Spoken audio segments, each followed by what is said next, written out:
It's recording. Yeah, I think it's recording. Perfect. Okay, as I had promised, we have two eminent speakers with us. More than being eminent, they are our students and they are close to us. Deeksha Joshi, actor, a very talented personality, also very inspiring, as you will find out.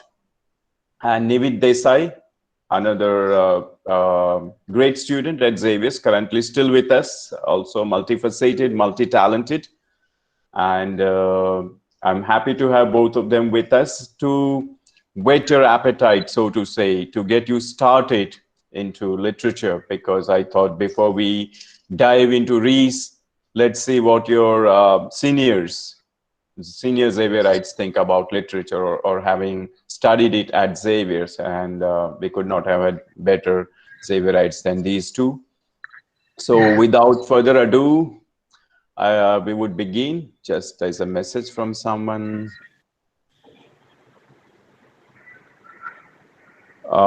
Hazel, right now it will be difficult for me to help anyone out, so maybe I will make the recording available. Those of you can join, also can help them out later. All right.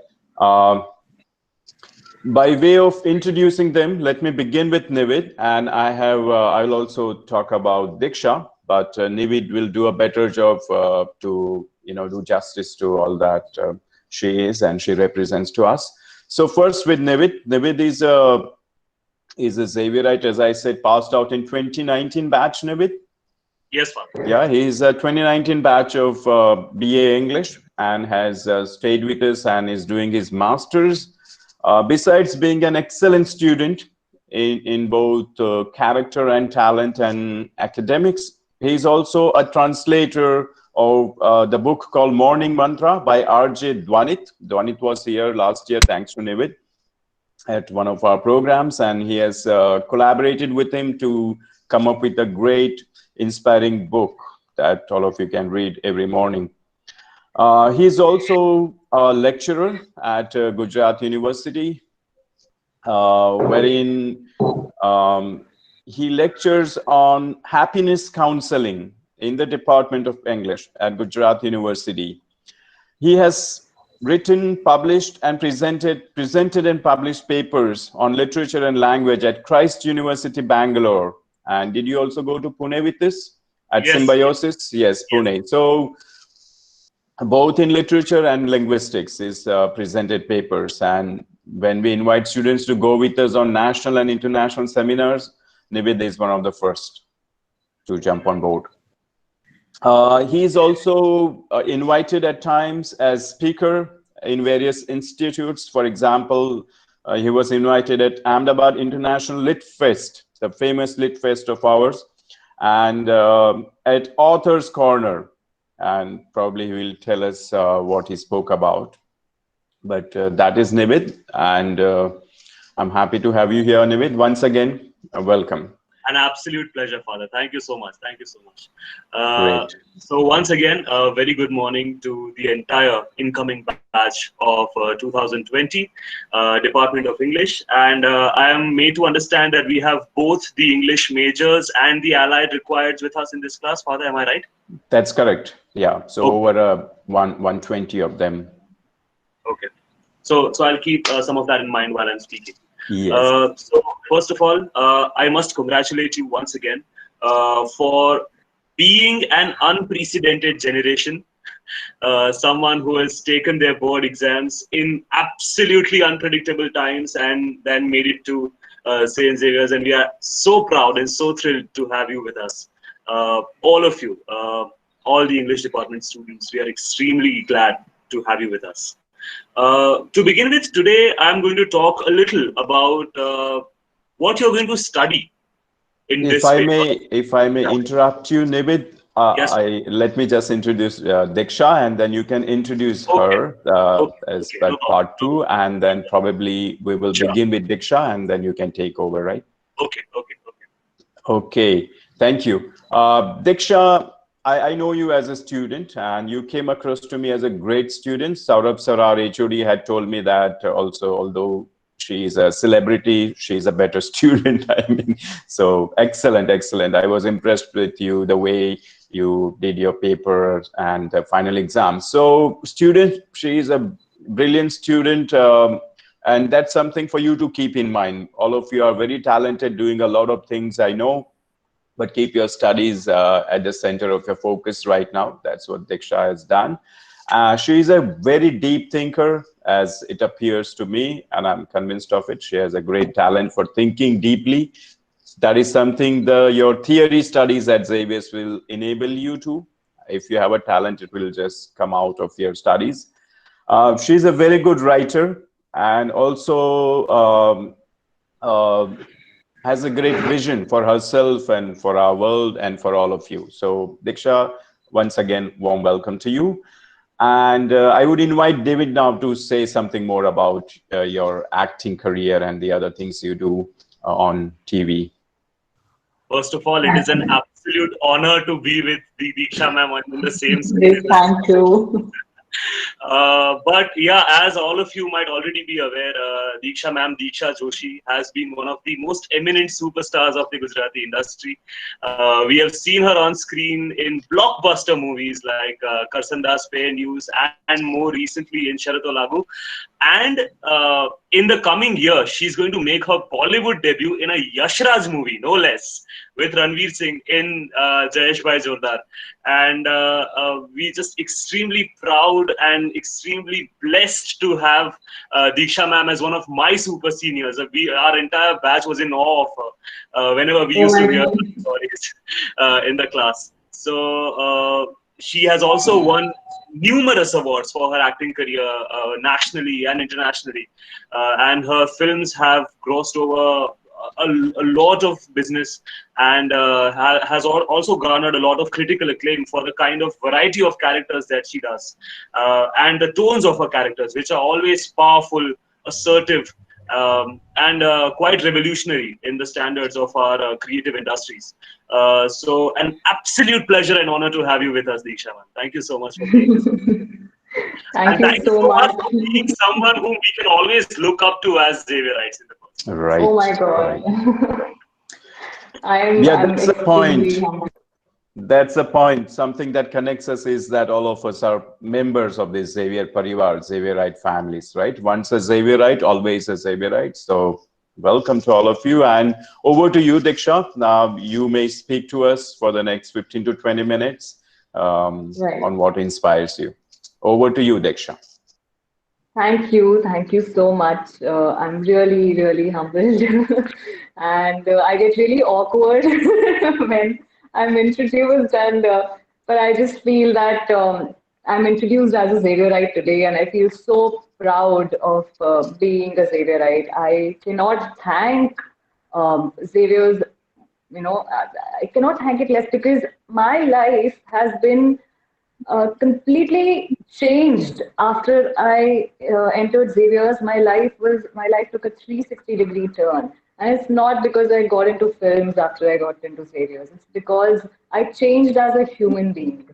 My thought process changed. I became a different person altogether, and so that's what I'm going to talk about also today. That how important it is to have a subject like English literature, how important it is to study humanities, because especially in our society, it's very sad that humanities students are looked down upon, and I'm being very frank about this, because back in my time, I was in 2012 I entered Xavier's. I did my BA in 2000. I was in my first year in 2012, and honestly, my parents were not very happy with the fact that I was. They always wanted me to do. Because my dad's a scientist, he always wanted me to pursue, whatever I wanted to, but at the same time, there's an inclination towards science, towards pursuing science, and they wanted me to pursue science in future. However, I was sure since my childhood that I wanted to write and I wanted to act and I wanted to do um, anything that's creative that opens me up as a human being. And what better to place than Xavier's, I feel, because the whole concept that only losers go and study literature changed. Like it changed for me because I used to consider myself as a loser at one point of time because I flunked badly in math and I couldn't just absolutely couldn't understand maths. But then I came to Xavier's and semester after semester, I just realized that I was not a dull student in school because I'd taken science in 11th and 12th. I was not a dull student. I was just not doing what my heart wanted to do. I was just not following where my passion was. So when I came to Xavier's, I started excelling, at my studies, and I really, really did very well in all of the semesters. And I feel that I didn't take these subjects as subjects. Okay, I have to do my homework. This is a subject that I have to study and I have to score well. No, no, that was not my intention. My intention was to really, really learn, to really understand what literature is, to really understand how it's affecting me, right? So it was more, I think, more involving as a human being. I feel I gave my all to learning, and I feel I would always look up to going to college on time and attending all the classes because these classes are the most fun. um, like when I talk to, back then also when I used to talk to my friends from other colleges, they would tell us, "Arey, canteen is amazing. Xavier's ka canteen is amazing. Xavier's cultural fests are amazing." But honestly, for me, the classes were the most amazing part of Xavier's because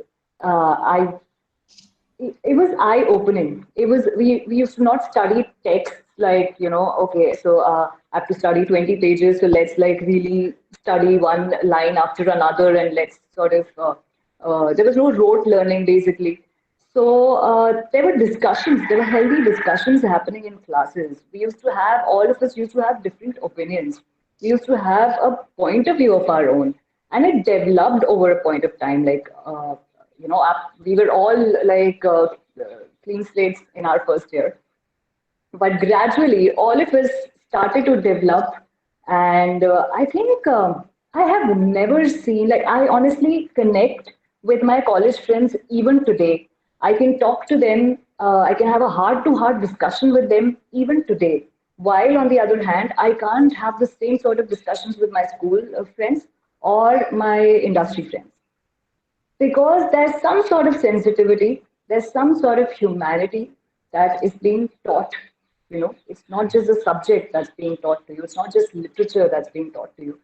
You're being taught values, you're being taught how to be a human, a compassionate human being, how to be a sensitive human being, which I feel is the most important part of studying in a college like Xavier's and taking a subject like literature, English literature, so seriously, right? Yeah, it also it ended up improving my taste in films, my taste in music, my taste in books. I, I I was introduced to Shakespeare in school. I'm thankful that I was in an ICSE board and I was introduced to good writers. But when I came to Xavier's, I had no idea who Virginia Woolf was before that. But I got introduced to this brilliant writer called Virginia Woolf. I got introduced to some amazing texts, and after which I feel that whatever writing I've done, it has come out after reading these amazing writers. So, one of the things that I want to tell all of you is that take every text seriously. Like, look at it as a life. Like Virginia Woolf's Mrs. Dalloway, for instance. I don't know if you have it or not, but Right. in case you want to read it, uh, look at it like a life who has spent some amount of time into writing something to provide you with something, right? So take it very seriously when you're reading something like that. When you're reading a text, make sure that you're really valuing the writer, you're really valuing the author also, because the author has spent a lot of days into writing this amazing text, And don't study for marks, at least not literature, because these marks are not going to get you, honestly, this is out of experience. I used to really score well, but it doesn't really help, if you're just running behind marks, it doesn't really help in the longer run, because what you're doing is your focus is completely on how to score well, and then that's it. Then you forget after giving your exam, you're like, okay, I started something like Mrs. Dalloway last year, but I don't know what it's about anymore, because my exams were last year, and I don't have to study it anymore. So that's not how you should read a text.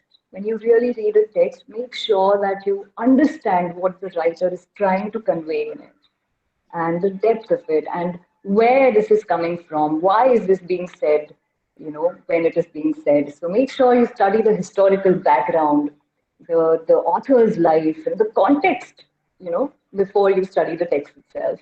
I'm sure that's how you'd be doing it. So the other thing is, you not just learn literature, you learn philosophy, you learn history, you learn politics, which is so important. Like, I used to feel before coming to Xavier's, honestly, I had no political opinion of my own. I had absolutely no political opinion. I would ask my parents, Acha, who to vote, and then I would vote that party. But I feel as responsible citizens, it is very important to have an opinion on what is happening in the country, what is happening in the world. And of course, I'm not saying that you get into discussions and fights with friends and people, but you should know what's happening and how things are changing. And that will happen once you study the history of English literature. I'm sure you have it. So I'm sure you're all aware of the Game of Thrones. So luckily for me, I think I started watching Game of Thrones in my second year of college, and I realized, oh, a lot of it is so relevant, because I studied the same in the history of English lit. I studied the same in this period and that way. I think I can relate with this person, this character here. So a lot of films, a lot of movies have adapted themselves from the history of English literature. So please make sure that you study it with all of your being. Make sure that you take it very seriously. Right. Yes. Then something that really changed my life was studying gender and literature. I my belief system was crushed basically, because I was the kind of kid who used to never question. I would just say, like, if there's something that's been told to me, I would just obey it without thinking why it has been told to me, whether it makes sense or not, without questioning anything. I would just do it. However, I was very lucky to have some amazing professors as well. They so like, I remember I remember having this conversation with one of the professors in my second year. I think I told her that, ma'am, what is it that I'm doing wrong here? I mean, I'm coming to class on time. I am getting you coffee. I am attending your lecture properly. But why aren't you giving me attention? She used to ignore me. And then she said that, Deeksha, I really want you to think for yourself. If you're doing all of this to get validation from me, and why do you want that validation? I want you to think for yourself. That sentence changed my life. I realized that everything I had been doing till then was to get validation from my parents, from my teachers, from my friends, everybody around me. And I felt that I was a very insecure person. I was a very, I was a very weak person. However, gender and literature made me realize that I am a human being who hasn't valued herself enough. And I need to value myself. If I will value myself, I'll be able to value all the women out there, all the marginalized sector out there. I'll be able to think like them. I'll be able to think for them. I'll be able to empathize with them. If I myself condemn and demean myself, then how am I going to help somebody out there in need? So, gender and literature, especially, it changed my life. It changed the way I used to think. I now have become a very, I think, much more responsible person than I was before. I have opinions of my own. Having no opinion is also an opinion, but and that used to be, I used to be the sort of person who used to have no opinion about anything. But over the period of time, I realized that I have a belief system, and nobody has given that to me. I have acquired it over the period of time. And I nurtured myself. And I think Xavier's helps you nurture yourself as a human being. It helps you, it molds you into a person. If you take, of course, if you take the classes seriously, if you take the texts that are taught to you seriously, if you literally apply them as guidances into your own lives, you will notice that you're a very different person after 3 years or 4 years or 5 years. You will see that change in yourself. I saw it. This is a very heartfelt conversation that I'm having with all of you. Then, so I started being aware of the language that I was using. My language used to be extremely misogynistic before. I started noticing it. I started noticing how many phrases there are in Hindi, in English, that are gender biased phrases, that are muhavre in Hindi. A lot of them, I would just speculate on them. And I felt that there's a basic problem with the language itself that you study again in one of the essays. You study in Elaine Showalter also, you study in Judith Butler also. When you'll Right. study Derrida, even then you'll come to know what I'm talking about, but you will notice it for yourselves that there are so many problems with the language itself, with the structure itself. And we are in the structure, unfortunately, all of us are, and we have to be a part of the society. So you will figure out a way to deal with things, to deal with, because after coming out from Xavier's, there's a lot of anger.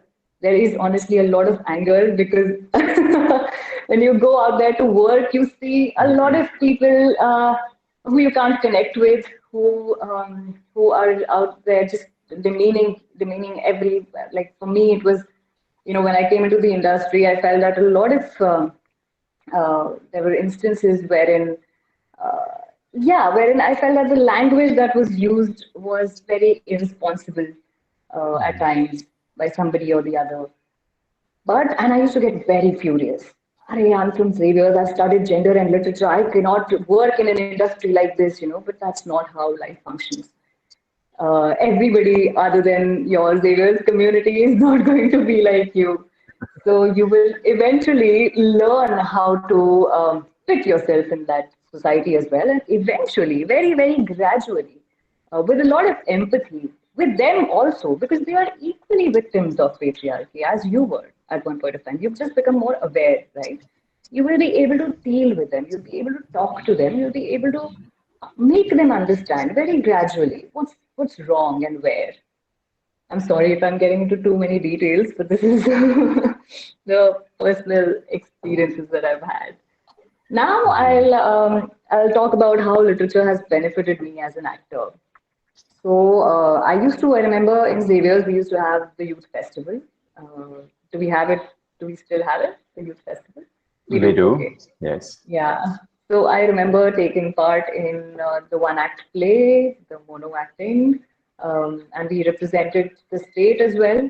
I remember the energy we used to have, when our college used to represent, when we used to represent our college in one act or mono acting, and we used to be so happy. And I feel that time is really for you to um, get into something that you've always wanted to do. Like I've always wanted to explore acting more. Like back in school also, I used to participate in plays, and I used to make sure that I just participate without thinking of whether I'm good enough or not. Because these sort of questions, they always come into your head. Make sure you just take a leap of faith. Just participate. Go ahead. Make sure that At the same time, however, you don't need to go all out and crazy and forget your studies. Don't do that. But but do participate in all these cultural activities because you just never know what you might be interested in. You know what might be your real passion. So what literature is going to do is literature is going to definitely shape you as a human being.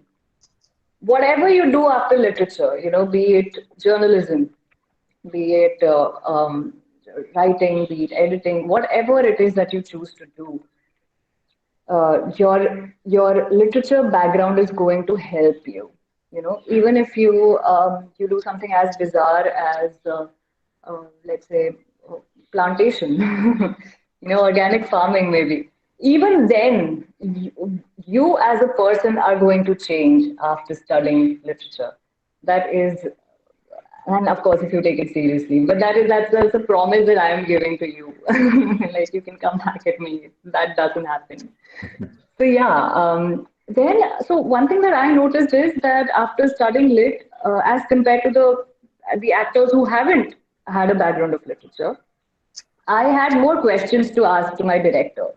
Why is the character behaving like this? Why isn't there this particular dialogue in this scene?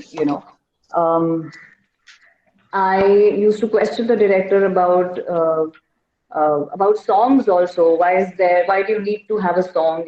And gradually I understood that because I was doing commercial films, certain liberties were supposed to be taken. Certain things were, like songs, for instance, even if they didn't make sense, they were supposed to be there because the audience has to, like the film. And most of the audience doesn't like films without songs. So my request to all of you is please become the kind of audience that likes films without songs,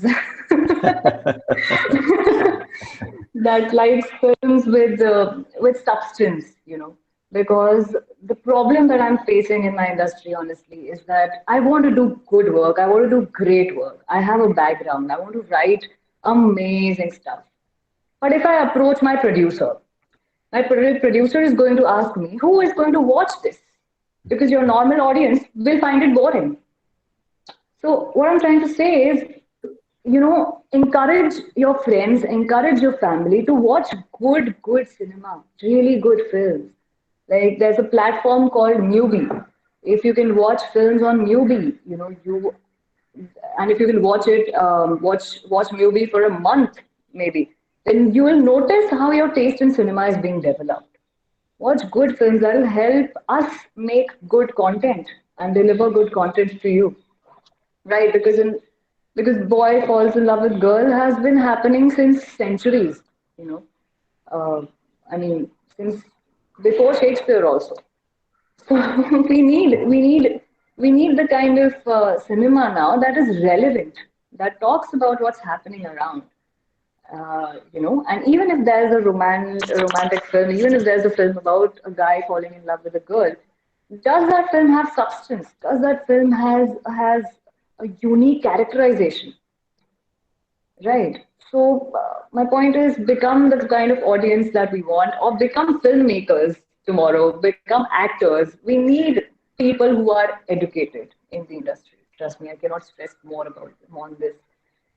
We need people who are educated. We need people who can think, out of the box, who can just think. We need people who can have discussions. We need people who are sensitive, who will notice that, oh, this particular dialogue is very demeaning to a particular sector in society. We need people who can talk like that. We need writers. So become responsible people of the industry. It doesn't, and that will happen when you study. Having this in mind that I'm studying this to really change myself as a human being, not to get marks. Marks are a byproduct. वो आएंगे ही आएंगे. You need to study as if Right. this is what this is what is going to shape me as a human being. I don't want to die with good marks or with a lot of money. I want to die feeling proud of myself that yes, I created value in society. So keeping that in mind, read and make sure you study with all of your heart. right? Because I cannot stress enough on the fact that I'm missing, like the moment I left Xavier's, and I left Xavier's, I just like to point this out. In 2016, I was supposed to give my fourth semester master's exams, but I got a film because of which I had to leave Xavier's and I couldn't complete my fourth sem exams, which I did this time during lockdown. I got this amazing opportunity to complete my exams and to revisit all the texts that I had studied back then. I feel that there's nothing more in life that I miss about my past than these classes that I've attended. There's Wow. absolutely, I wouldn't want to go back to my childhood. I wouldn't want to go back to my school time. I would want to go back to the time. And I'm not saying this because I'm invited here. Trust me, I'm saying this because I don't know. I cannot stress it more honestly than this. It has changed my life. The classes have changed my life. But of course, there are a lot of classmates of mine who didn't take it seriously, who didn't take the classes seriously, and they are just the way they were. There are all sorts of people. Let's not become such people. Let's become people who really, really inculcate the values that we're being taught here, right? Okay, too much of advice. So, Yeah. yeah, I think, yeah. So, lastly, when you have these discussions in classes, I would make sure that I started having these discussions at home as well. Because our parents come from a very different background. They come from a very different mindset. You don't have to change them. I'm not saying you change Right. them, but you put these thoughts, you have these conversations with them. That, for instance, um, a menstruating woman doesn't go in the temple, doesn't visit the temple. I used to not be allowed to go near our home temple when I used to be menstruating in back in yeah. So when I understood that there's I didn't really agree with the thought. So I started having these little discussions with my mom that why is it that menstruating women are not allowed? Okay, so this is a theory behind it, this is a science behind it, but wasn't it back then? Why is it relevant even today? So I had these discussions with her, and I realized that our parents have lived a long life keeping these beliefs deep inside them, right? They've lived their life with this belief system. I can't just crush it just because I am learning something new, just because my life is changing. I can't expect my mom's life to change instantly. But Right. yes, over a period of time, or maybe it still hasn't, or maybe after 10, 15 years, she will understand. She will try to, see things differently. She will. She's already started seeing a couple of things differently. So, what I'm trying to say is that you don't have to be angry with your parents. That, my college is teaching me to think differently. I'm not going to, I am not going to obey you anymore because I'm going to question you. Because that used to be my attitude. I used to have a lot of fights at home. But I realized that no, that is not the way to deal with our parents. That's not the way to deal in the society as well.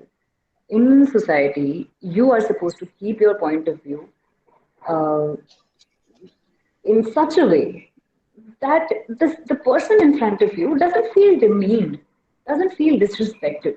You need to respect that this person is a victim. You need to understand that person in front of you first, right? So yeah, having said that, I would just, yeah, lastly, I'd like to say that if any of you are willing to become actors or filmmakers, see, we live in a consumerist society right now.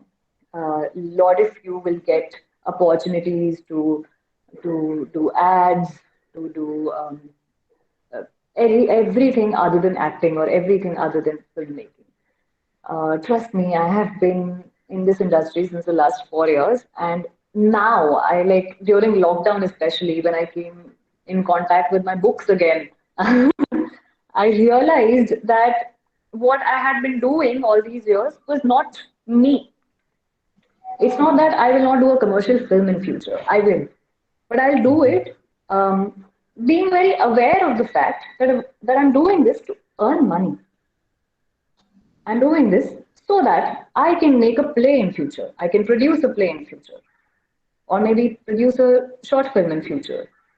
You know, so be very sure of why you're doing certain things, because the world out there is going to make you feel that if you have a great number of Instagram followers, then you are successful. Then you are, I mean, you're the king of the world or the queen of the world. But that's not the truth. Trust me. That will maybe pay you well. But imagine a world without social media, for instance. Just imagine, I think some of you might have watched Social Dilemma. So imagine a world without the social media. We are not here to sell products. We are here to sell our art, and purely art, to make art and sell art. So be very, very sure of what you're choosing, the kind of choices that you're making. I have understood it after 3.5, 4 years. So, I have this contract with a company. But I've stopped doing advertisements. I've stopped giving auditions for advertisements. I'm in Mumbai right now, and if I want, I've like Aram Nagar is just next, like what, a kilometer away from where I stay. And I have not gone for even a single ad audition because I do not want to do ads anymore. And I very strictly told myself that, I do not want a very luxurious life. I want a decent life, and I want to earn decent, but I don't want to compromise, and I don't want to hurt my soul and do something that will, give me fame and money, but no self-respect. So yeah, I mean, sorry if I was being a little harsh, but yeah. So towards the end, I'd just like to tell all of you that I am so happy to be interacting with you, to be talking to you about my journey and how I see things and how literature has, what Xavier has done, what literature has done for me and to me. Just become the best version of yourself in these 3 years. Trust me, that's all. Yeah. Thank you. Thank you, Diksha. Great sharing. Thank you. Yeah, as expected, you really highlighted things that matter to you and how literature has shaped you and formed you as a person.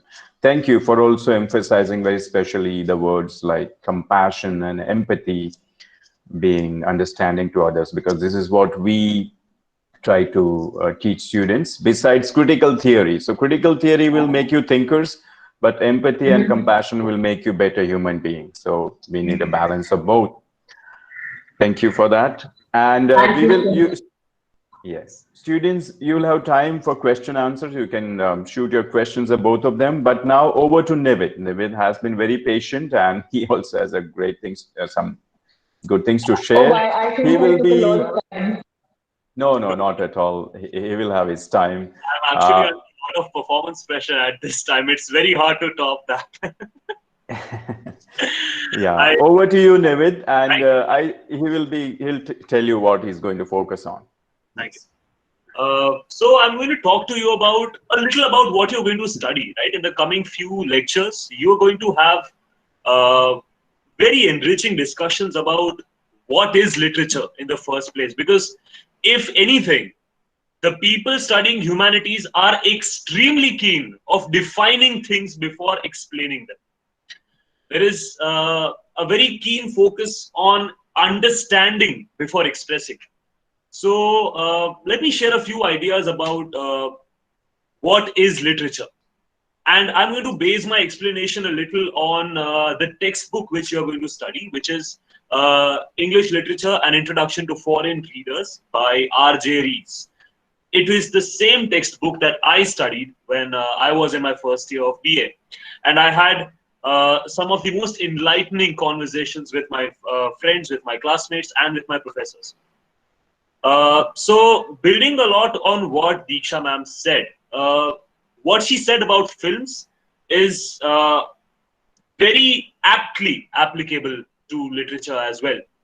Uh, what Rees says is that in a pursuit of defining literature, what we do is we are limiting it, its scope, its capabilities, its range, and if anything, that is the most disservice that we can do to something as expansive as literature itself. So what you can do is you should instead recognize it. It is not our business to define literature, but it is so much of our concern to recognize what is literature. And that builds up over time instinctually, right? You have been engaged with reading texts in your school. I'm sure almost all of you are avid, voracious readers, and I'm sure those habits and those preoccupations will be of a lot of help throughout this degree. And here's what literature should do, according to Rees, and I'm sure a lot of my classmates would agree as well, and I would agree myself as well. Rees quotes William Shakespeare's Hamlet, that literature is supposed to hold a mirror up to life. It is supposed to reflect what we live and how we live, and whether we are living correctly or not, whether we are thinking correctly, whether we are feeling correctly. And as Deeksha ma'am said, films are supposed to have an inherent conscience. So does literature. Literature also is supposed to have an inherent conscience, something which speaks for itself, something which expresses for itself what it needs to convey. And furthermore, there's a definition by Matthew Arnold, which I'm personally a big admirer of, that literature is supposed to be a criticism of life. Now, what does Matthew Arnold mean by that? That's a very loaded term, right? Criticism. And as you would understand in the coming semesters, that term is something with which you will have a big love-hate relationship, criticism. And as Father will also, Father will also in the coming semesters explain to you how that one term is going to define your life further. So what does it mean when Matthew Arnold says that literature is supposed to be a criticism of life? There is a theory that you'll study in your second year. I'm not going to give you spoilers, but it is all about how art imitates life, and in turn, life imitates art. So what we make eventually says a lot about who we are. So literature is essentially a human product, as all of us know. But what does it say about the people who are producing that literature in the first place? That is what I would like all of you to focus on in the coming years of your college life. Many of you are also preoccupied with other disciplines. For example, a lot of you are majors in psychology. A lot of you have taken up functional English as your minor. And a lot of you English majors have also taken up psychology as your minor. So I would invite you to have those subjects interact in your brain. Make them have a conversation. Something that you study in psychology can definitely be applicable to literature. Something that you study in functional English also can definitely be applicated to literature.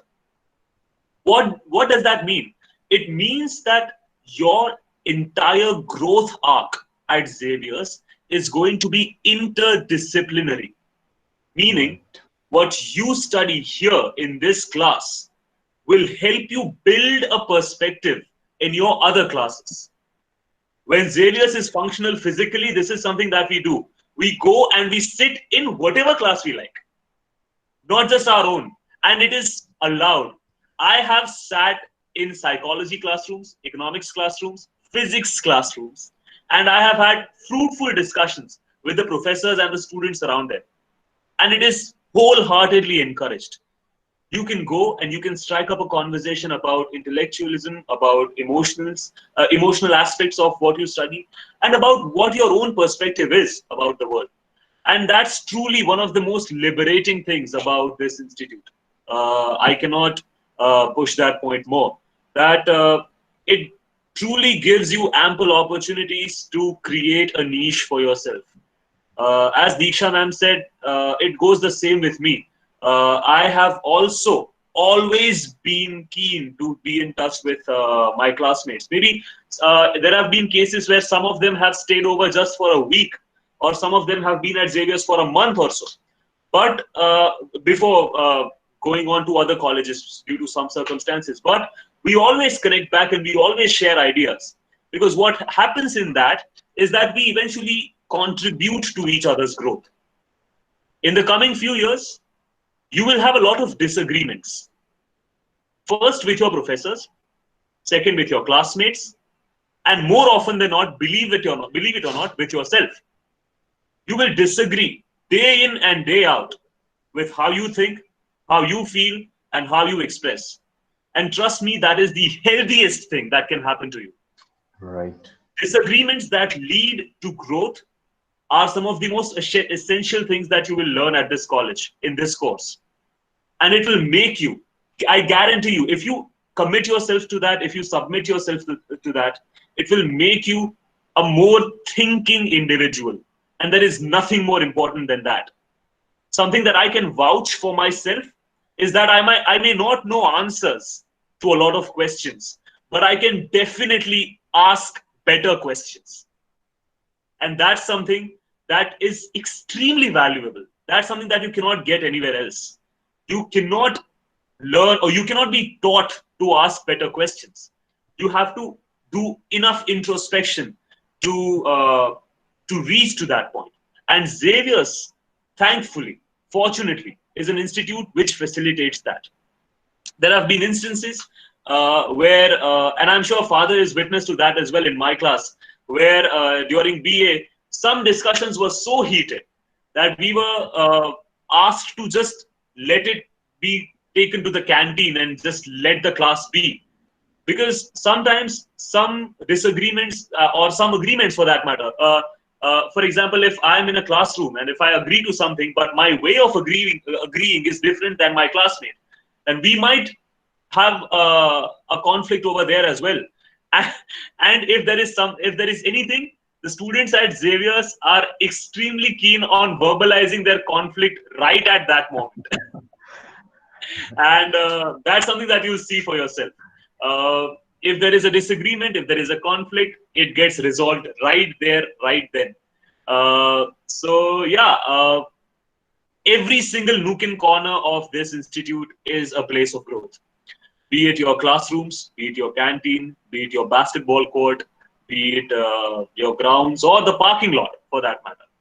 Every single corner is a place that provides you enough scope to grow yourself and those around you.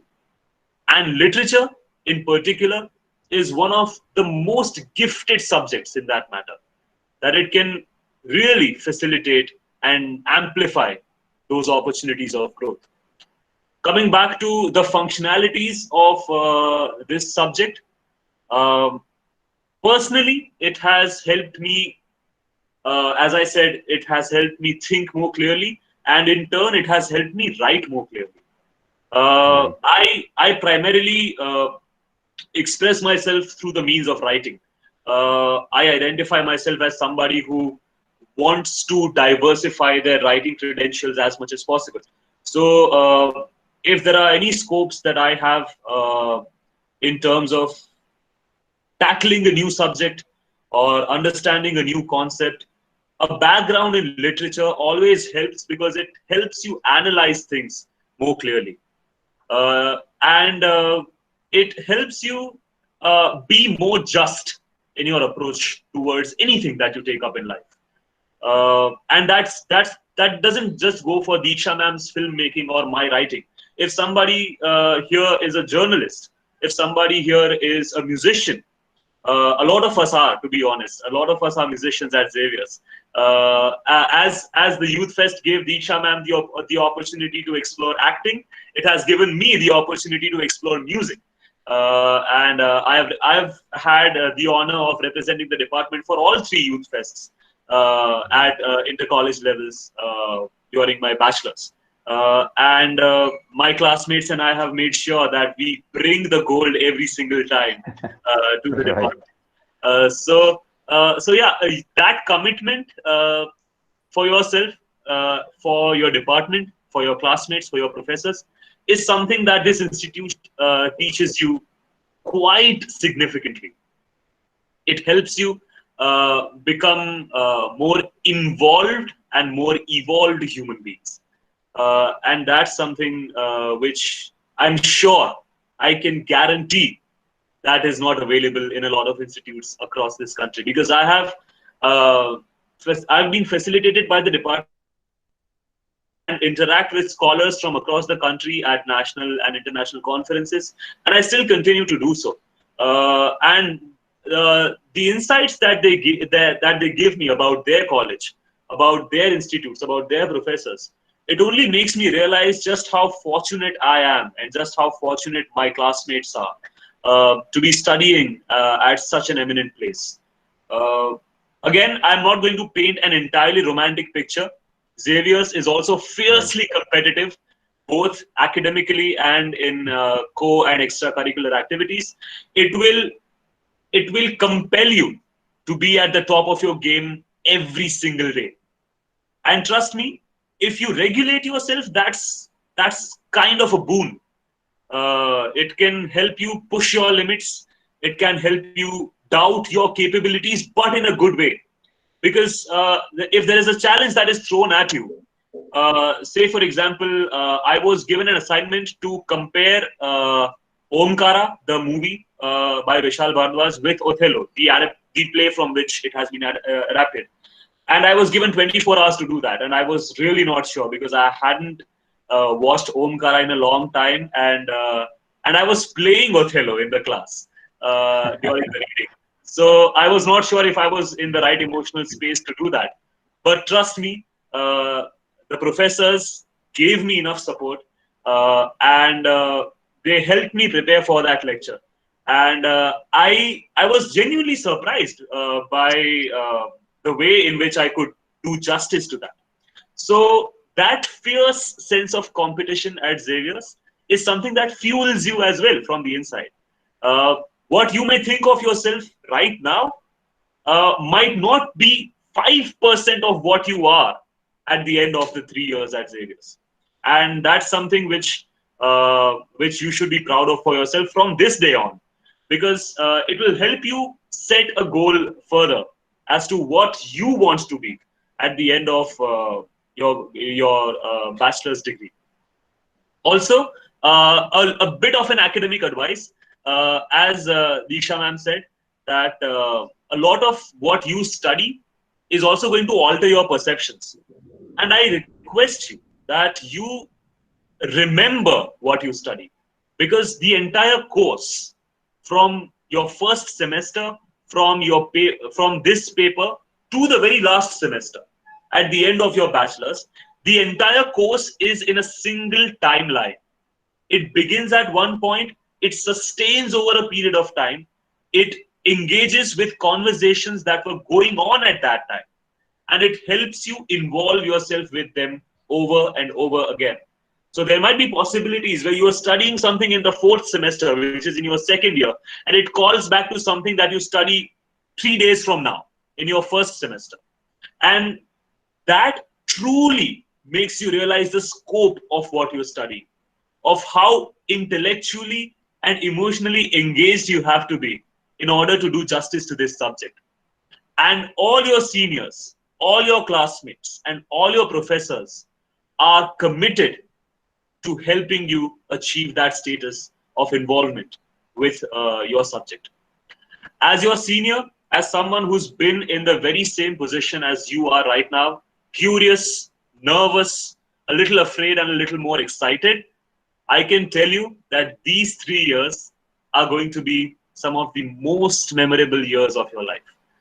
And trust me, you will be immensely grateful for them once you walk out of this campus, because they will have altered you as what you are, both as a thinking and feeling human being. If there is anything that I can do or any of my classmates can do to help you navigate your way through this course or your life at college, you can always find us. You can always talk to us. We are always open to helping you.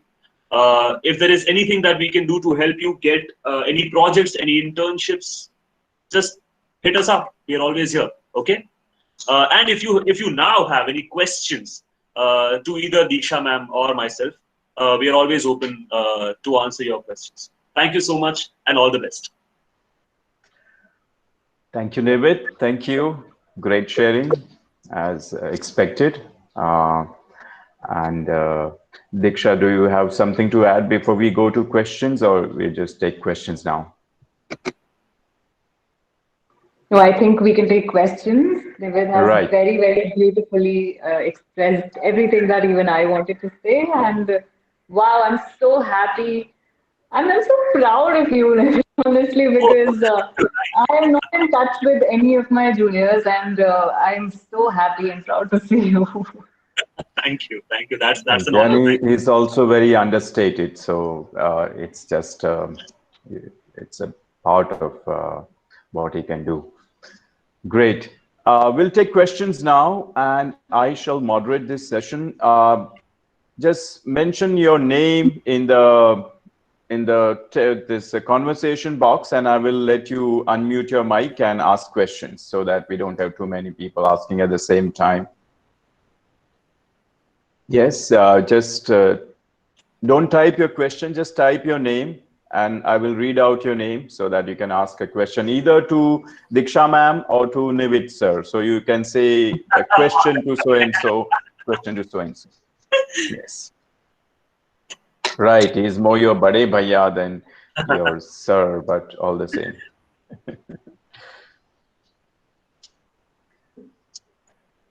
Father, I will still goof up in your class. Okay, that doesn't that doesn't take away. Well, I will handle that. Yeah, thank you.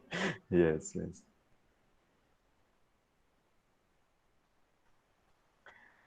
Right, so it's over to you, students. Wow. Yeah. If there is anyone who wishes to ask questions, just write your name in the chat, and we'll take your question from then on. Yeah. You can ask us about anything. Okay, it's Yes, Heli, you may unmute and ask a question to the three of you. Okay, fine. Yes, sir, I'm Haley here. I want to ask that which writer made you fall in love with literature? We Or begin what? with Diksha and then Nivid. Father, why don't you start? Well, okay. Well, for me, it was Graham Greene. I somehow I was introduced to Graham Greene, and he's this great writer, and so I think reading Graham Greene, I thought. But to tell you the truth, I'm a commerce student, and because I wanted to be a priest, they saw talent in me, and they said you're going majoring in literature. But nevertheless, that was a very good decision, and it was Graham Greene who taught me what literature can be. Yes, Nivid. Disha ma'am first, then I'll go. Yeah. Okay. So, although I had been, introduced Shakespeare back in school, I knew Shakespeare's writings. I was familiar with his writings. It was actually Christopher Marlowe who really caught my attention, and I began thinking that the Renaissance period, the time when Shakespeare was writing such beautiful plays, it was also, I think, if I'm not wrong, if my history is still Yes, at place, of course. so Yeah. Marlowe was Marlowe's Dr. Faustus. Really, that Mm. play, it totally made me, and even John Milton's Paradise Lost and Regained, these two texts, I think they need I think I sat with Christopher Marlowe for like 6 months. I just kept on rereading the play. And every time I read the play, there was something new that came up. So these, I think Milton and Marlowe were the two writers who really made me fall in love with literature, and I felt that okay, my life has expanded now. It's just I'm open to a whole new world of thoughts. Mm. Yeah, Uh, really. yeah. Nivid. Yeah. So my thing is that I might be a disappointment here because I don't have a single answer. My love for literature is a composite of a lot of authors from a lot of languages, to be honest. Uh, Yes. so in English, I remember that I first read two poems, which captivated me. I can't explain why. They just the impression was very strong. I can't explain how. So one was P.B. Shelley's Ozymandias, which I'm sure you're going to study in this semester. Right, And the coming other, up. yeah, and the other was The Rime of the Ancient Mariner by Samuel Mhm. Taylor Coleridge from Lyrical Ballads. So in English, it was these two poems which captivated my attention and it encouraged me to explore literature further. In Hindi, it has always been Gulzar Saab. Always, always, always. Since my early teenage years, it has. I'm fiercely devoted to Gulzar Saab's writing. I for example, it's so it's been so bad that recently here in this March I was supposed to travel to Bangalore for a conference on eco criticism, and I went back to Gulzar Saab's poems to analyze them in the context of eco criticism. So everything comes back Right, to this in Hindi, and right, in right. Gujarati, which has been my first love always. It has been a lot of people. Ashwini Bhatt Sahib, who writes a lot of engaging thrillers, for that matter. Uh, Kanayalal Munshi, Govindanand Tripathi, all of these stalwarts of literature. And another alum of St. Xavier's College, Mr. Raghuveer Chaudhary. Of Uh, course. Yeah. yeah, his writing has always been quite an inspiration to me. And I am so proud and humbled to be a part of an institute where such great writers have emerged from, and I just hope that all of us who are now hold the baton of this college in our hands, we can do at least like 5%, 10% justice to the legacy which we are a part of. So yeah, I'm sorry, this was a long answer, but yeah, these are a few. Thank you, Nivid. Yes, you speak straight from your heart. So it was a great answer, both of you. Now we have a question from Ashvi Majetia, I guess. Ashvi, you might unmute and ask your question. Then Eric. Yeah. Diksha, ma'am, my question is for you. Which kind of movie is your dream movie? Oh, okay. Thank you, Ashri, for your question. Thank you. There's a long, long list, but I think Woody Allen's Blue Jasmine is a kind of film that I would want to definitely, once I'm in my 40s, maybe I would want to play the character. One of the two sisters that who's there in the Blue Jasmine. Other than that, I feel um, there's this film called Last Rada. Uh, I would love to play the character. I mean, basically any film, I'm open to a lot of characters. Any character that has depth in it, that has some background that is well researched, and that has a story of its own. Like I don't want to do superficial characters anymore. I don't want to just play a love interest anymore. Even if I'm playing the love interest, I want the girl to have a story of her own. So yeah, thank you. Thank you. Yeah, good question and a great answer. I hope I see Blue Jasmine someday. And Last Strada, is it a Spanish movie? It means the way, Yes, but is it a Spanish movie? yes, yes, yes. Okay, thank you. Great. Eric, yep. Good morning, sir. Good morning. Yeah, my question is for Nivid Desai. So, Hello. I write poems, Okay. and sometimes people do ask me to write about a particular topic. Okay. So, when I write one poem of my own, I Hmm. feel it's good. But when I have to write about something that someone else gives me as a topic, I Hmm. often lose an inspiration. And even though when I write, people do like it, but I feel I have not done enough justice to it. So if you Okay. can help me over there. Eric, I like the fact that external validation is not something that matters to you. I am genuinely proud of that. That uh, you know instinctively when you've done justice to it or not, and that's already a great start, because conscientiously you know where you are going right or where you are not doing enough. Uh, Try to diversify your reading as much as possible.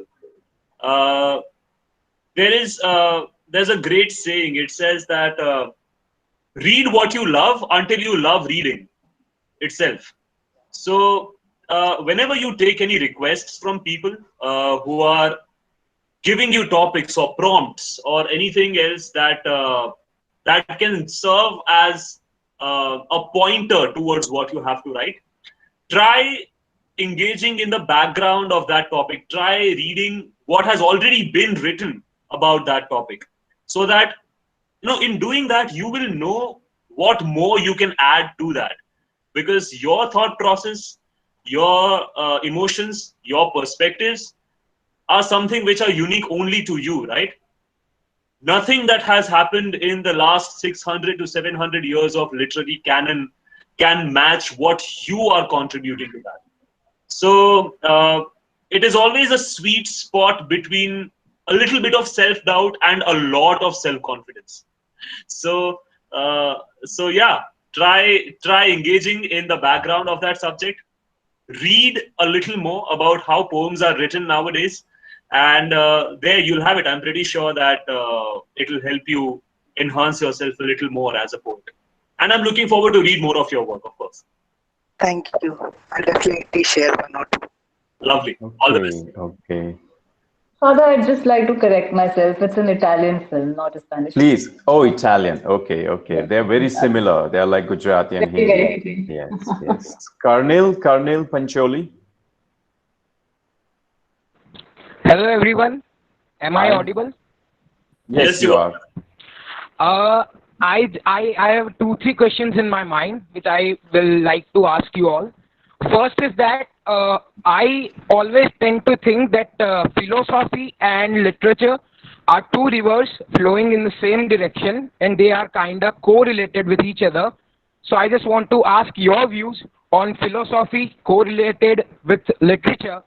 And another question is, I also used to do theater earlier till 10th, and I've always uh, had a void in my heart that our culture is so diversified, but still people are unaware of the fact that there are certain works which are yet to be explored and people are unaware of. So I just want to ask to Deeksha ma'am, as she earlier mentioned, that Last Radha, it's a wonderful film. So is La Dolce Vita by Federico Fellini. But I just wanted to ask that why is it like that people are not aware of world cinema up to a greater extent? Uh, I will not ask so many questions. So just these are some of the questions. If you try to put some light on it, thanks. Right. So, as I can understand, your question is that why aren't people aware of world cinema? Why aren't people watching a lot of films from all over the world? And as I said before, Mubi is one platform that gives you an opportunity to explore world cinema, even if it's just 10% of the huge cinema that's being made every day in the entire world. Um, I feel somewhere that's because all of us, firstly, all of us have um, absolutely, uh, our tastes have deteriorated. The society and culture, the taste towards literature and films in society has deteriorated. And that has happened because of consumerism, because of capitalism. So today, if I'm working in this Bollywood film, you know, I cannot expect in a Bollywood commercial film, I cannot expect the film to uh, have no song at all. It will very rarely be the case. And that's because the audience wants songs. That's what sells, right? So because we live in a consumerist society, because we live in a society where we have to sell the product, otherwise the producers are going to be in loss. Like you can't even blame them. If you ask them to make a film like mm, let's say Blue Jasmine here in India. Um, just look at the pace of the film, or maybe uh, some of Money Call's films. Money Call has done that. His films, if you watch, they are purely art, but not everybody can do that. It requires a lot of courage, and you need to have a backup. You need to have a financial backup or security because if I sell my house and to make a film, there are a lot of filmmakers who do that. Right. They just sell their houses, they sell their properties to make films. That's how passionate they are. But if they don't get anything in return, right? If it's not even 1% of the huge money that they've spent, if they don't get back anything, then that person is going to be disheartened. Because trust me, the truth is that after a certain age, you are responsible for your own life. You have to earn money, you have to live a decent life. So there are all of these factors. And why is it, this is a little going beyond your question, but why is it easier for people to make such films in outside of India? Is because uh, is because of the exact same reason. Because financially, I feel somewhere India is still struggling, and especially now after the lockdown, there's going to be a lot of economic stress and disturbance. So, in such a situation, if I want to make a film that's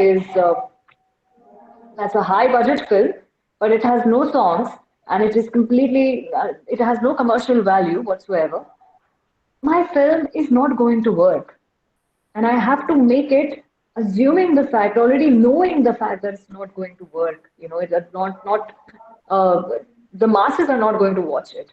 There's going to be probably I might win awards, but then that's it. The awards will not fetch me viewers. It Right. it's not always like that. Secondly, exactly what I said before, we need to cultivate that taste. That's the reason why I mentioned movie.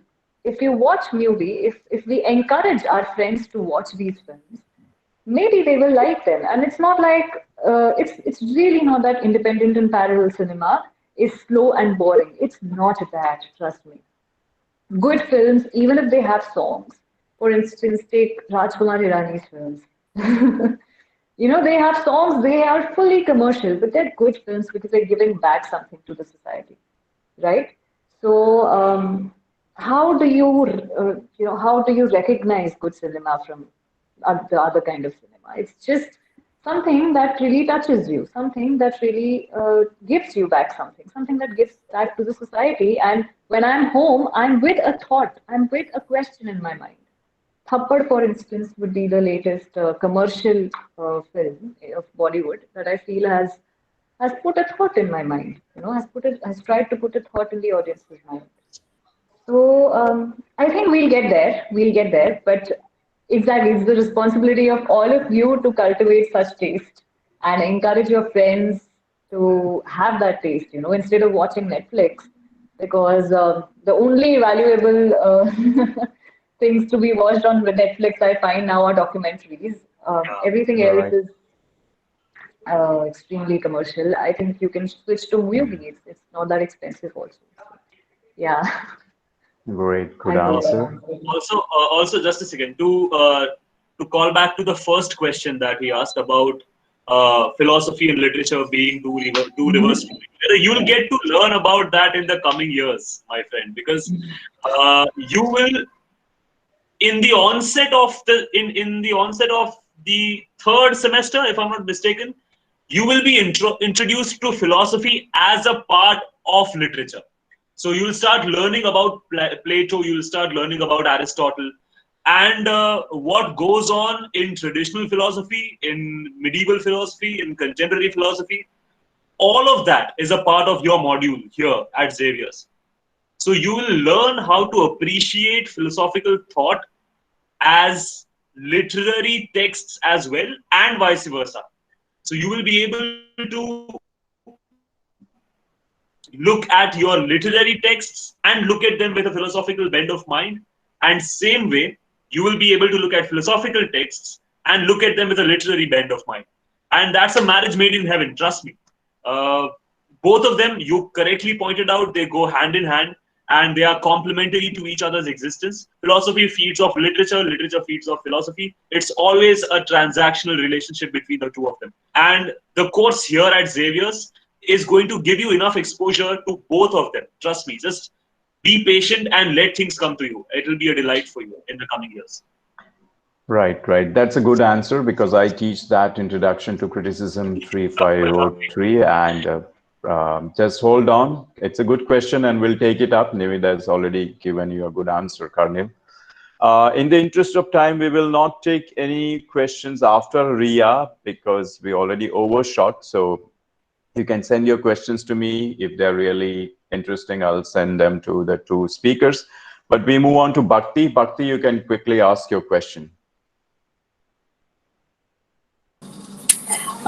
Hello, I'm Bhakti, and my question is to Diksha, ma'am.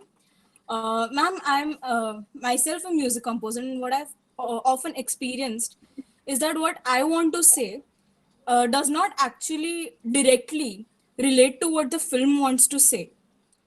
But then again, indirectly it does, and no, directly I won't be conveying what I want to say.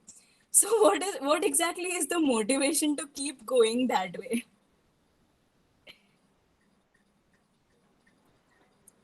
So what you're trying to say is that so you're a music composer, right?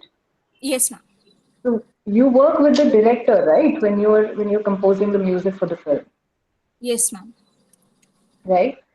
So see, Bhakti, I feel when you're working under a director, make sure that you're doing everything that the director wants. Why? Because even as an actor, this is my personal experience. Even if I have had disagreements with the director's vision, um, I feel that there's only a certain input that I can give from my end. After that, it's the director's film. A film is a director's medium. Trust me. Theater is an actor's medium, and maybe if you compose a song of your own, that'll be an opportunity for you to completely freely express the way you want to. But when you're working under somebody, you need to make sure you keep in mind what this person wants, because ultimately you'll have to do that and you'll just feel very bad about the fact that he rejected all your ideas. It's good to put your ideas on the table, do that. But if he is not agreeing with them, the director is not comfortable with them, don't get disheartened, because this was not your film anyway. This was the director's film. Yeah. You just be happy about the fact that you were able to contribute in making the director's vision a reality. Okay. Thank you, ma'am. Yeah, and please don't get disheartened. You're a music composer. We need composers in the industry. We need very Right. good musicians in the Gujarati industry. We often have to go out of Gujarat to look for people. We have to go to Mumbai and the south to look for people to give us amazing music. So keep making music. Keep uploading it on YouTube and on various platforms, on Spotify and wherever you can. Yeah, and reach out to us. Reach out to people. Okay. Yeah. Thank you, ma'am. Yeah. Good question, Bhakti. Thank you. Now we move on to Shirley. Shirley Gaikwad. Good morning, sir and ma'am. Uh, I have a question. Like, do you have any tips for songwriting that could help me? As in, I write songs, but sometimes I do get motivated and there's no thing which is triggering. So, do you have any tips for that? Songwriting, you said? Yes. Right. So, Shirley, so when you write a song, you know what the song is about, right? There is a certain emotion that you want to express. in the Yes. song, right? Right? Yes. So go with the flow, go with where your heart is taking you, because a song is very similar to writing a poem, just that it's rhythmic, right? It has a certain rhythm. It's not a free verse, like it's not. So Yes. because it has to be sung, and because it has to be sung, it has to be in a rhythm. I would suggest that when you're writing a song, first write a poem. Okay. Yes, ma'am. Okay. And then maybe we can make it a little rhythmic, even if it's not initially. We can make it a little rhythmic. We can substitute some words, and your song will be complete. However, you're a lyricist, right? When you're writing a song, you're writing the lyrics. So, Yes, Shirley, ma'am. make sure that you choose your words very wisely. Yes, Because ma'am. I'm saying this because today the songs that we hear, I think Gulzar Saab is an example. When you listen to his songs, Yes, uh, ma'am. he makes sure that he chooses his words very, very wisely and beautifully. And in Ma'am, but Gujarati, I I would write say, English. I uh, don't write which is Hindi. I mean, okay, which is okay, which is okay. Even if you're writing in English, make sure that you're choosing your words very wisely. You know, yes, ma'am. um, like to rhyme them is secondary. What I'm trying to say is make sure that it the words express what you're trying to what the basic emotion that you're trying to say to people, right? Yes, ma'am. Thank you, ma'am. May I just interject Yes, just a sir. second? Yes, Uh, Navid. Yeah. it will always, surely, it will also always help to have some basic background of music itself, Hmm. because if you're writing for something that needs to be composed, you need to understand beat patterns. You need to understand, as Deeksha ma'am said, lyrics are supposed to be rhythmic, and you need to understand how your lyrics fit into a composition, and or if the composition is not ready yet, how your lyrics will be uh, adaptable to a composition. So by that measures, songwriting is a craft more than it is an art, because Yeah. it has to be honed in the way that you understand beats, you understand uh, rhythm, different patterns of rhythm, 3/4, 4/4, 2/4, and how all of those things can compartmentalize your words. And I don't know, Shirley, are you a student of functional English? No, sir. Okay, okay. So if you can strike up a conversation about syllables and phonetics with some of your classmates, you will know how words function in rhythm. So that will help you a lot, trust me. And if you want a good example of how you should be selective about the words that you pick in your English lyrics, uh, I would recommend that you read the lyrics of Bob Dylan, who was Okay, sir. awarded, who was one of the most exceptional lyricists of his time, and he was awarded the Nobel Prize of Literature for his lyrics. Oh, So okay. go look for his lyrics, and you will know what Deeksha ma'am was saying when she was saying about being just about your words, being very vicious. So I'm sure you will Okay. have a lot of fun exploring those lyrics. So yeah, all the best. More power to you. Thank, thank you. Thank you. Good answer, Navid. And we will definitely take up some of these things in the class as well. So keep thinking about it. We have Shirin, oh, Yashvi, I think. Yashvi, Dikshit. Yes, sir. My Yeah. question is for all three of you that I'm basically not a person who reads books that often.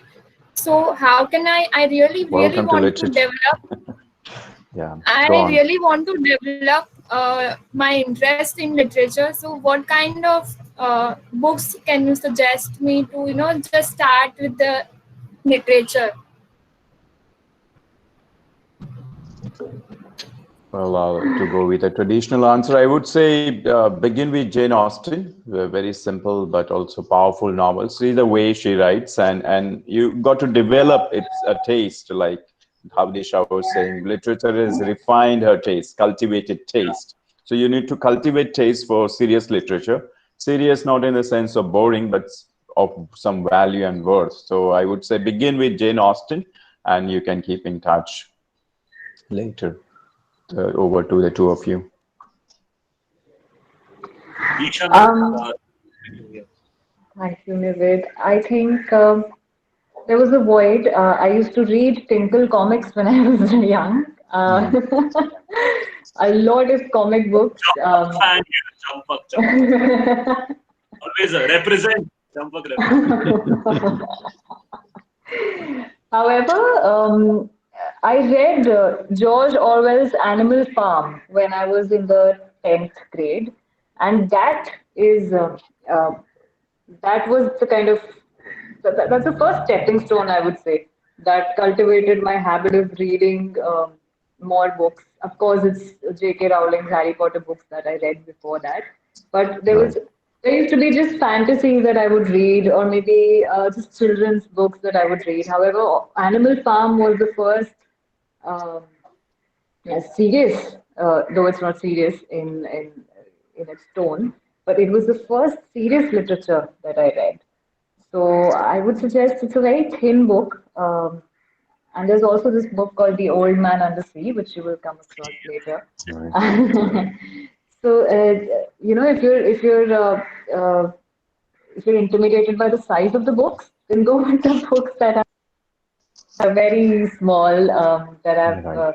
less number of pages. And once you finish a book, you will gain immense confidence, trust me. Yeah. And after that, it will be very easy for you to jump onto another book. So start with the books that are very like small in size, but still powerful. Like Animal Farm, The Old Man and the Sea are two examples that I can give you. Yeah, over to you, Nivid. 2 points. I completely agree with what Deeksha ma'am said, because completing a book is a very strong positive reinforcement. You might not realize it, but psychologically it does things to you that I've completed a book, and that's a very good positive reinforcement. And the other thing is, you must understand how habits are formed, right? Not just reading, habits in general. They are formed over time. So give yourself space to process what you are reading, and read what you love first until you love reading itself, because it is always through your own interest that you find other things. So first identify what you are interested in, look for books that fall under that domain.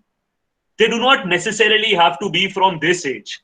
As father mentioned, you must also read classics, because they are also very much a part of your curriculum here at Xavier's. You'll first read classics, and then you'll gradually advance towards modern day contemporary literature.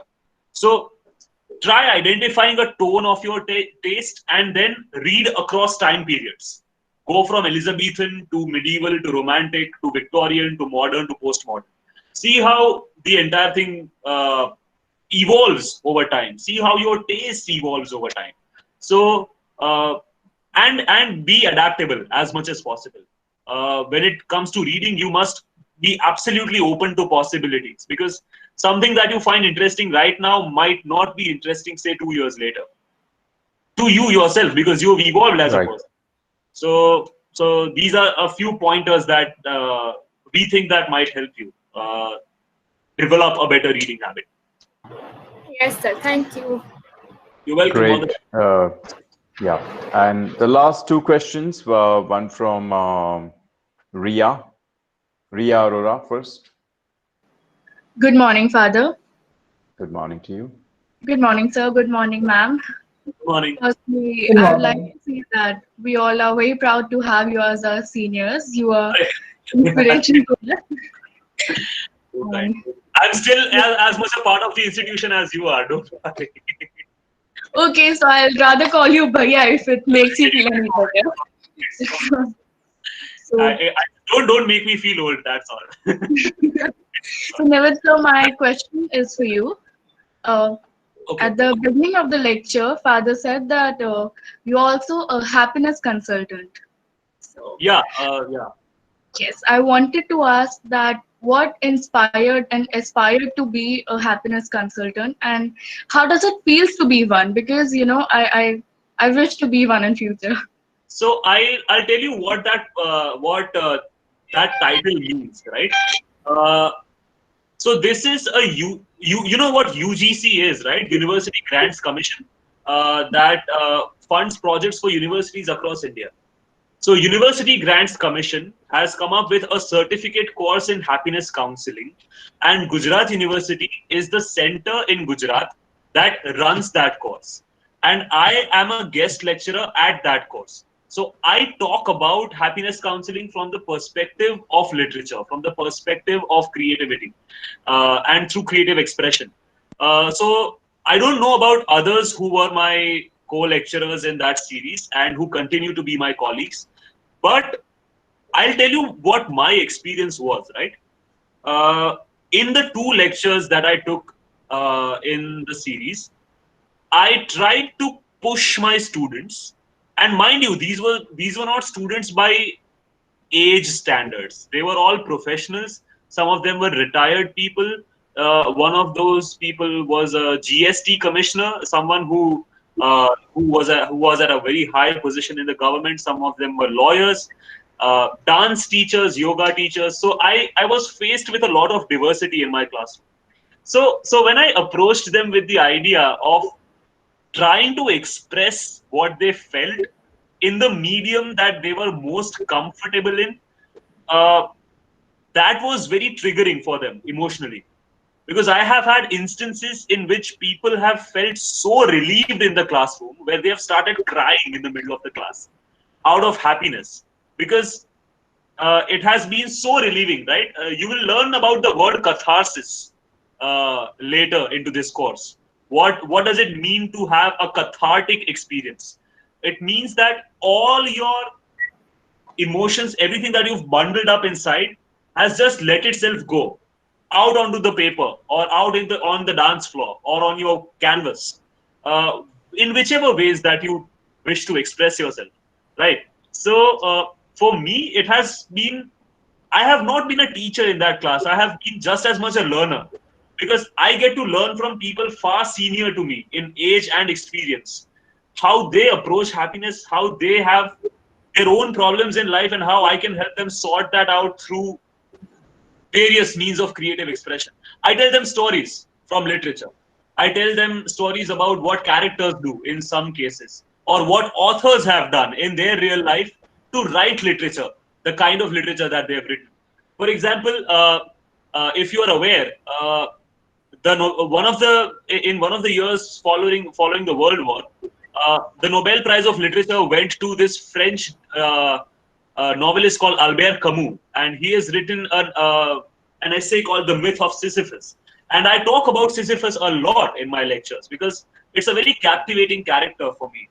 What it does, I would encourage you that you read it up. It's one of the foundational tenets of what we call the absurdist philosophy, something that Deeksha ma'am's username says. Absurd. Yeah.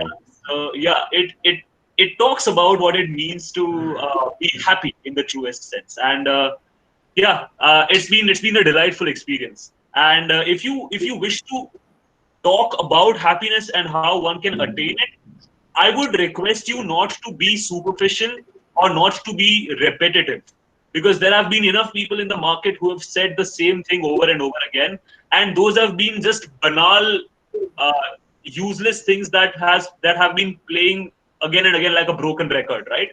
And people have stopped listening to them.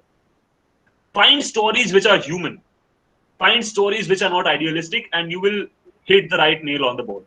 And if you want, please go ahead and talk to the Department of English at the university about what this course consists of, what kind of things are being taught there, and how one can engage with the community at my course. So yeah, that's where you have it. I had one more question, if you don't mind answering. Oh, sure, go ahead. Go ahead. So this would take a bit of a time. So personally, I'm an introvert and I'm socially very anxious, and it takes me a lot of courage to go into crowd. And even while typing my name in the chat to ask a question, my fingers were shivering. I was not sure if I could ask it or not. So even now I'm sweating and shivering, but jokes apart, I wanted to ask that with such kind of personality, can I do become a happiness consultant? because as soon as I see crowd, my mind just goes blank. So, Um, yeah, Deeksha ma'am, go ahead. I I'm would sure. just like to add a little. I was just as nervous as you are right now before the session. See, Ria, if you're not nervous, if you're perfect, if you are, if you have no flaw, for instance, uh, then you will not be able to encourage anybody. It is very necessary for all of us to have flaws in us, to recognize these flaws and to overcome them after, over a certain period of time, work on them and really overcome them. Because it's not possible to not have struggles in life. Everybody has struggles in their lives, right? But it's important to recognize these struggles and to overcome these struggles and to achieve victory after victory and then share it with the rest of the world. Even if, for instance, even if you don't have a victory yet, the fact that you told all of us how nervous you were and yet you asked your question is in itself victory, is a victory, you know. Right. Ria, you're going to So be a feel student of proud. literature. Sorry. I'm sorry. No, no, No, no. I'm a student of psychology majors, and I've taken literature as my AR. Okay, so you are going to be engaged with literature for the next 2 years, right? I'm going to give you a metaphor. In Japanese culture, there is this practice called kintsugi. I would like you to look it up. In kintsugi, Sure. what people do is they take broken pieces of cutlery, china, like the crockery, as we say it here. They take broken pieces of crockery, and in the cracks they fill molten gold, and then they keep it as it is. I hope you make sense of this metaphor as you go through life. try, try coming back to it and embrace it as much as possible. Right? Okay. Thank Yeah, you. and if Ria, if I may add something, Sure, sir. as Diksha pointed out, first of all, to acknowledge that you have inhibitions facing the crowd itself is a victory, and you've taken the step in the right direction. We do have students who are super talented, but are not extroverts. And I myself is not an extrovert. To spend 3 hours with you in a class, I need to spend 3 hours with me. That's what I am. But if I in public, you cannot make out that I am a loner. So that's an art that you will develop, and that will make you a more wholehearted, more rounded personality. But be what you are. Be what you are. We need introverts. We need people who like to spend time with themselves. They have the richness that the extroverts they don't have. They just spill it out. So gather it. Just energize your own resources, right?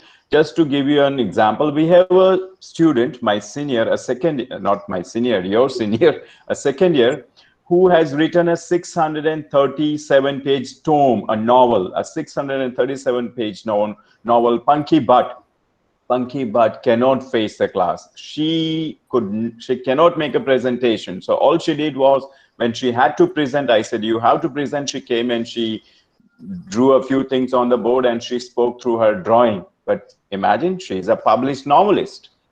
To a published novelist, I'm teaching what is a novel, but she published that novel at the age of 15. I don't think she would have done that if she were an extrovert, right? So just make use of your talents in the right spaces that you get, and take Xavier's as your family. In the family, we can be who we are, right? And we're very proud of you the way you are. Absolutely. Yeah. Ria, it's easier to spend time with people. It is extremely difficult to spend time with yourself. It is almost mortifying.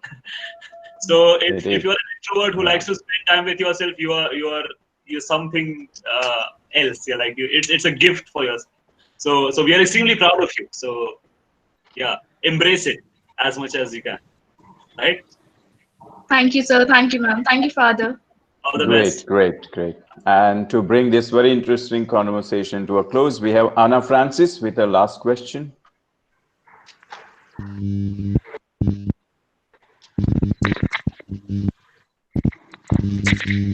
Yes, Anna?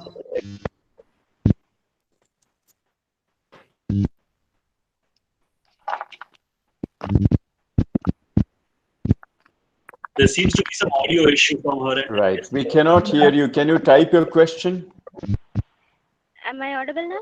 Yes, yes, you are. Sorry about that. Good evening, everyone.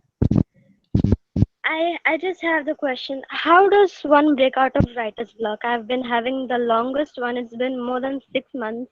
I like write a chapter and then I go completely blank. How do I deal with this? Please can someone help me out? Write about having a writer's block. I did that once, it worked. Trust me, it is. So when you are in a block, what does it mean to have a block in your head, right?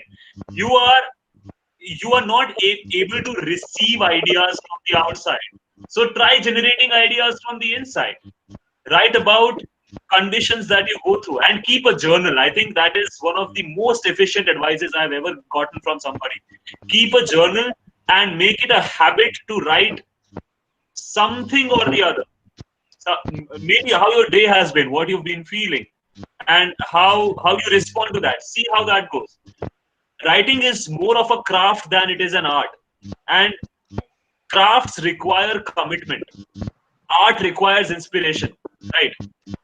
Craft is more about keeping at it every single day. So even while just last night I was writing an extended document about a presentation that I wish to make at a college in December. So I couldn't put words down on the paper, right? the cursor just would not move. For God's sake. But yeah, I get where you're coming from. So try making peace with that block as much as possible, and more than that, keep at it. Commit yourself to your craft and make a habit, make a routine in which you dedicate time to writing every day. And you don't necessarily have to write what you aim to write, right? So sometimes what we do is we make a goal that we need to write about this one thing, and if we cannot write about this one thing, we are going through a block. That's a myth. You can write about what you wish to write if you keep writing about everything else. So a journal might be a good idea, a diary might be a good idea, and look for prompts elsewhere. Look for what people are asking you to write. There are enough online portals that give you good writing prompts and that push you to write good things. Okay. Okay. Thank And you. if in the future, if you do write something coming out of this blog, I would love to read it. Thank you. I'm sorry, I just went out. No, thank you so much, Nivid. In fact, I was going to say something similar. There's this book called An Artist's Way that I read a couple of months back. And the author, she says that write 3 pages every day immediately after you wake up and let them be a stream of consciousness, right? Write whatever is coming into your mind, whatever is coming into your head. Don't judge your thoughts. Don't judge them before you write them. So cultivate the habit of expressing and writing and letting out everything, every emotion you're feeling. It's very important to let it all out. So I think once you vomit all of that, you will be able to get fresh ideas, and maybe writer's block can happen because of any reason. It can even happen because of our own life condition. Maybe we're not feeling good enough, and maybe we're just hungry and we're not getting any ideas. We're hungry. It's very important to stay in touch with your own self, to know moment to moment, be in touch with yourself and know what's happening. And it's okay to have a block. It's okay. Don't judge yourself at that moment, is what I say. Yeah, don't overthink. Yeah. I can vouch for the fact that you can be hungry and have a writer's block. My immediate remedy is a bowl full of chocolate ice cream. Maybe that might be. Right, if we can have that. Sure. And to add to that, Anna, be sure, make friends with your writer's block. It will come back to you again and again. All of us go through, creative writers as well as scholars. The easiest, I mean, the most surefire advice I can give you is to write. The problem is to sit and start writing again. So the thing is to write, no matter it's one para or one page or 3 pages or whatever. The idea is to go back to writing, because that's the most difficult thing you face in a writer's block. So just sit down and write, and that's when you will connect with it again, and you'll overcome it, right? But it goes in phases. It comes back again and again, and all of us go through it. So not a big issue, but you can overcome it by writing. That's the only answer I can give you. Okay, thank you, Father. Thank you, Nivid sir. Thank you, Diksha. Great. All the best. Great. Thank you. And you may, yes, okay. So I think we overshot by a whooping 48 minutes. So, Mother, I think I Right. So a Every big second, thank. it's an absolute delight interacting with everyone. Father, if I may just take 1 minute, can I write my email ID in the chat so that if anyone wants to reach out, they can? Yes, please. Yes, please. Yeah. Yes. Guys, I'm writing my email ID in the chat. If you have anything else that you might like my help in, just let me know, okay? And that includes notes.